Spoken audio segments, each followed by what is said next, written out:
So ito po ang magiging full healthy lineup ng Golden State Warriors para sa susunod na season.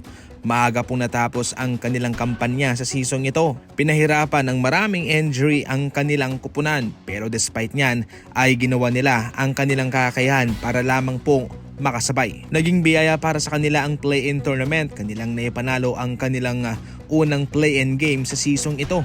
Subalit kinapo sila para sa kanilang pangalawang play-in. Walang rason ng Golden State Warriors sa kanilang pagkatalo. Ito'y kanilang tinanggap ng buong puso. Ngayon ay magfo-focus ang kanilang kupunan para sa restructuring kung mayroong mga gagawing pagbabago sapagkat medyo mataas-taas na off-season ito para sa kanila. Medyo matagal pa bago matapos ang season ito. Siyempre meron pang playoff at yung finals ay sa Hunyo pa matatapos. Kaya mapapaisip talaga dito ng marami itong si Mike Dunleavy sa hinaharap ng kanilang kupunan. Patungkol naman kay Coach Steve Kerr, sinabi niya na uupo siya kasama si Mike Dunleavy at si Joe Lacob patungkol sa kanyang coaching job para sa next season. At doon natin malalaman kung siya ba'y babalik o baka magkaroon ng bagong head coach ang Warriors.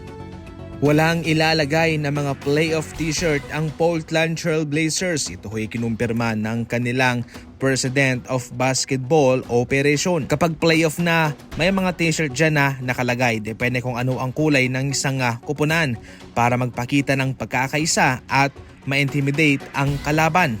Pero para mismo sa Portland Trail Blazers ay mukhang hindi na ito importante. Well, sa mga nagdaang playoff appearance na, ito'y kanilang ginagawa. Pero ngayon, sa kadahilanang hindi naman po ito sinusuot ng kanilang mga fans, ay minarapat nilang wag na lang itong gawin.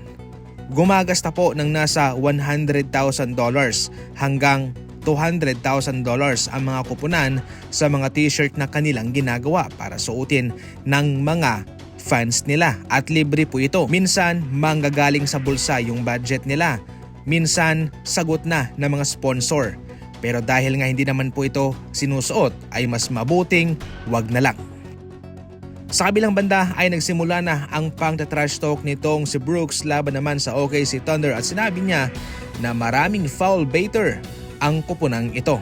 Tama naman siya. Walang problema dyan. Yung problema yung mga referee na hinahayaan lamang na mang foul bait itong OKC Thunder, diba?